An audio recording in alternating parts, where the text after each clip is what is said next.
A woman's value doesn't die with age, but it vanishes the moment she starts begging for what she deserves. Today, we're talking about the 4 patterns that silently suffocate your magnetic power in front of a man, and how to reverse them with grace. I'm Vernon, and I need to tell you something that took me decades to understand. I used to be the kind of man who took without giving back.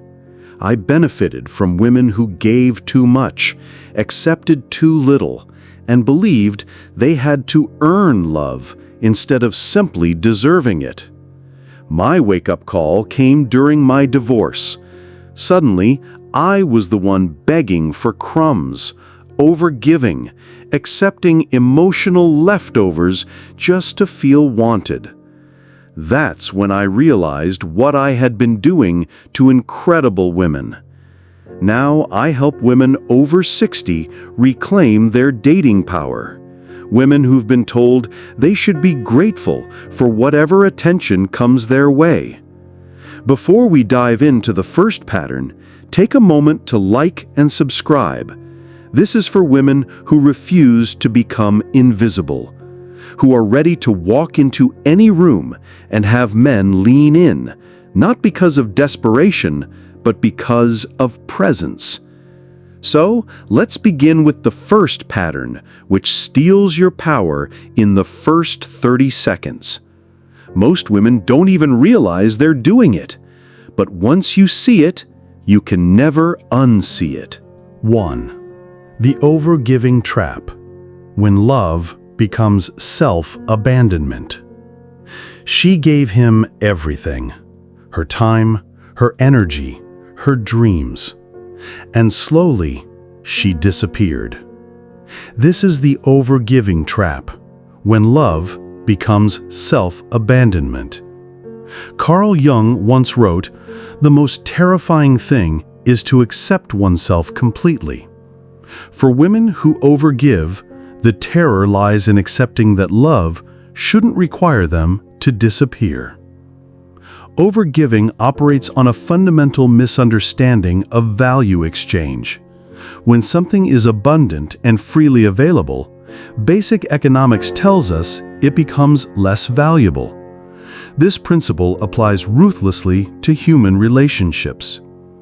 It might seem noble to always be the one who gives, but the University of Rochester warns that over time this pattern leads to giver burnout, a psychological state where your entire self-concept becomes dependent on being useful, while your emotional needs are slowly abandoned, first by others and eventually by yourself. Feminine energy in its purest form is indeed generous and nurturing. Ancient wisdom traditions speak of this as the divine feminine principle, the life-giving force that creates and sustains. But even rivers need banks to direct their flow. Without boundaries, water becomes a destructive flood. The Tao Te Ching teaches us, the sage does not attempt anything very big and thus achieves greatness. This wisdom applies perfectly to love. High-value women understand that small, intentional acts of giving are infinitely more powerful than grand gestures of self-sacrifice. When you give without reciprocity, you're not demonstrating love, you're demonstrating fear. Fear that you're not enough on your own. Fear that you must earn what should be freely given. Fear that your worth is measured by your usefulness. Self-respect demands that your generosity be a choice, not a compulsion. Your care should flow from abundance, not from emptiness. True feminine energy gives because it chooses to, not because it has to prove something. The paradox of overgiving is that it creates the very rejection it fears. Men unconsciously devalue what comes too easily, just as we all do. Dating psychology reveals that effort and investment create emotional attachment. When you do all the work, you rob the other person of the opportunity to invest in you. Ancient Greek philosophers understood this principle in their concept of reciprocal exchange, that healthy relationships require both parties to contribute value. When one person gives everything, the relationship becomes unbalanced and ultimately unsustainable. Women empowerment begins here. Your worth isn't measured by how much you can give. It's measured by how much you honor what you give. That's the difference between love and self-abandonment. But what happens when you stop overgiving, yet still find yourself hungry for scraps of attention? That brings us to the second pattern, one that's even more dangerous because it feels like gratitude.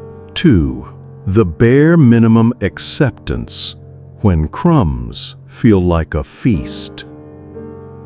Last month, I was having dinner with my neighbor Patricia when she mentioned her boyfriend of 6 months.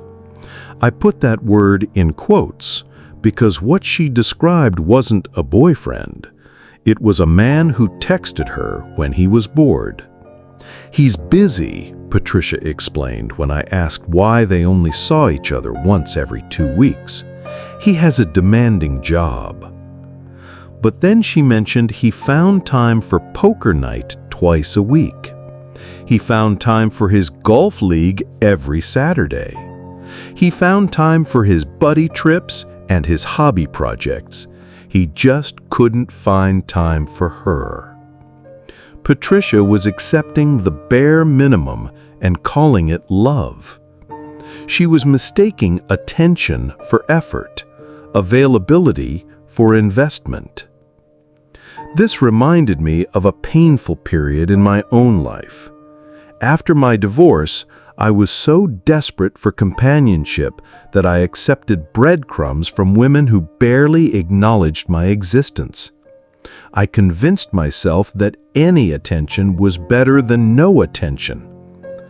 I remember one woman who would text me late at night when she was lonely, but never made time to actually see me. I remember another who would call me when she needed someone to talk to, but was always too busy when I needed support. I was grateful for scraps because I'd forgotten what a full meal felt like. This is what accepting the bare minimum does to your self-worth. It trains you to be grateful for behavior that should be unacceptable.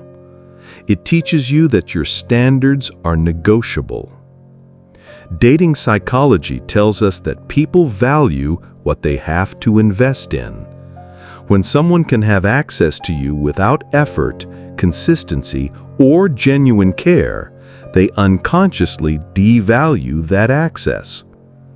Think about your most treasured possessions. Did they come easily? The things we value most require investment. Bare minimum effort equals maximum devaluation. A man who values you will show up consistently. He'll make plans that honor your time. He'll communicate with intention, not just convenience. He'll treat your company like the privilege it is. Patricia learned this when she started requiring more from Robert. She stopped being available for his last-minute texts. She stopped accepting dates that were poorly planned or constantly rescheduled. She stopped treating his minimal effort like maximum love. Some men walked away when she raised her standards, but the right man stepped up. Standards aren't about being difficult, they're about being clear. When you stop accepting crumbs, you make room for the feast you deserve. I know I'm not the only one who's been there. Type crumbs if you've ever convinced yourself that any attention was better than no attention. Let's normalize talking about this. Now, you might be thinking, but Vernon, what if I set standards and nobody meets them? That fear, that dangerous whisper, leads us straight into the third pattern. let me tell you about the spiral that destroys more relationships than any other. 3. The standard-lowering spiral, when fear makes you negotiate your worth. Maya Angelou said, "When people show you who they are, believe them the first time." Yet how many of us have spent years crafting elaborate explanations for why someone's poor treatment was actually acceptable? Lowering standards is perhaps the most insidious form of self-betrayal, because it happens gradually. We don't wake up one day and decide to accept disrespect. Instead, we slowly adjust our expectations downward, one compromise at a time. Psychologist Dr. John Gottman's research on relationship dynamics reveals a crucial truth. The standards we maintain in the beginning of a relationship determine the quality we'll experience throughout it. When we start by accepting less than we deserve, we establish a pattern that becomes increasingly difficult to break. The ancient Stoic philosophers understood this principle deeply. Marcus Aurelius wrote, "How much trouble he avoids when he does not look to see what his neighbor says or does." This wisdom applies perfectly to dating standards. Your worth isn't determined by comparison to others or by scarcity thinking. Women empowerment research shows that women over 60 often face unique challenges in maintaining standards. Society's messages about aging, combined with genuine concerns about limited options, create a perfect storm for lowering standards behavior.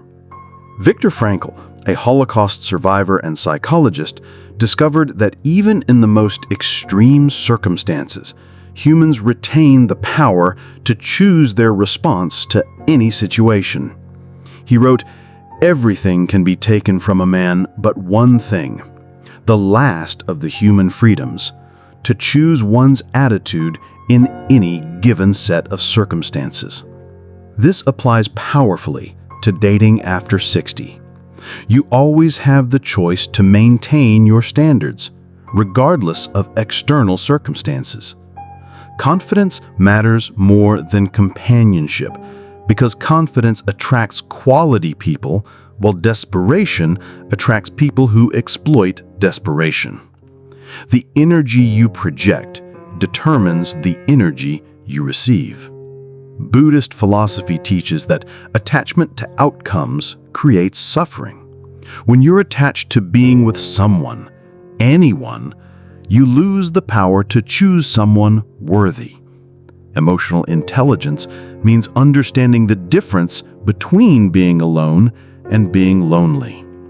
The right person won't ask you to lower your standards. They'll inspire you to maintain them. They won't want you to shrink your values. They'll celebrate them. Raising standards doesn't push the right people away. It attracts them. Because people of quality recognize quality. People of substance appreciate substance. Ancient wisdom traditions across cultures share a common truth. Self-respect is the foundation of all other forms of respect. You teach people how to treat you by what you accept from them. Here's what I've noticed. Even women who master the first 3 patterns often stumble on the 4th. It's the most subtle trap of all. And it doesn't announce itself with drama or tears. Instead, it whispers sweetly about being flexible, about compromise, about love requiring sacrifice. This is where we lose ourselves completely. 4. The boundary blurring trap, when yes becomes your default. Blurring boundaries doesn't make you more lovable. It makes you less authentic. It doesn't draw people closer. It pushes your true self further away. Boundaries aren't walls to keep people out. They're guidelines that honor who you are. They're not about being rigid. They're about being honest. The ancient Chinese philosopher Lao Tzu taught, knowing others is intelligence. Knowing yourself is true wisdom. Boundaries are the practical application of self-knowledge. They're how you translate your values into lived experience. Saying, "This is what I need," doesn't scare the right people off. It draws them in. Harvard researchers found that people with healthy boundaries are rated higher in competence and integrity. Emotional intelligence means understanding that healthy relationships require two whole people, not one person who disappears to accommodate another. You don't have to say yes to everything to be lovable. You have to be authentic to be truly loved. Boundary relationships are stronger relationships. They're built on mutual respect, not on one person's willingness to vanish.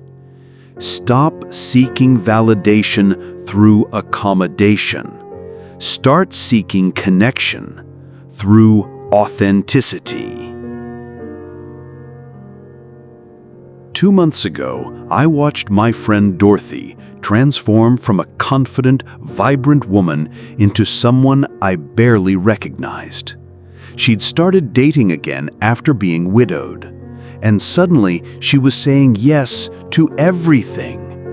Yes to activities she didn't enjoy. Yes to values that contradicted her own. Yes to requests that made her uncomfortable. Yes to a social schedule that exhausted her. "I don't want to be difficult," Dorothy explained when I asked why she'd stopped going to her beloved yoga class. "I don't want to seem high maintenance." But what Dorothy couldn't see was that by trying to be everything to everyone, she was becoming nothing to herself. When Dorothy started maintaining her boundaries, something beautiful happened. She kept going to yoga class, even though her new partner wasn't interested. She maintained her spiritual practices, even though he wasn't religious. She continued her book club, even though he found it boring. Some men walked away when she became clear about her non-negotiables. But the right man stayed and learned to appreciate her depth. People respect what you protect. When you honor your own values, you teach others to honor them too. Save this before you forget. Tomorrow, life will pull you back into old patterns, but if you have this video saved, you'll have a reminder of who you're becoming, a woman who honors her boundaries and attracts people who respect them. If you're still watching, you're already different from most women. You're the one who refuses to accept that age means accepting less. You're the one who knows that wisdom should increase your value, not decrease it. And now that you've seen all 4 patterns, here's what changes everything. Over the course of this conversation, we've looked deeply at 4 patterns that many carry without even realizing, not because they're weak, but because they were taught to survive, not to thrive. Overgiving, accepting the bare minimum, lowering standards, and blurring boundaries. Your after 60 years aren't about settling, they're about rising. You don't have to give until you're empty. You don't have to accept crumbs. You don't have to lower your standards. You don't have to blur your boundaries. You are valuable not because of what you do, but because of who you are. Know your worth by protecting it. Attract men by being authentically yourself. The right man will see your value. The right man will celebrate your boundaries. The right man will rise to meet your standards. Until he shows up, you get to practice the most important relationship advice of all: loving yourself enough to demand love that honors you. Share your story in the comments. Your personal growth journey might be exactly what another woman needs to hear. Subscribe for more elderly wisdom, because we're just getting started. Remember, you are never too old to be valued. You are never too late to be honored. You are never too much to be celebrated. I'm Vernon. Thanks for letting me be part of your journey today.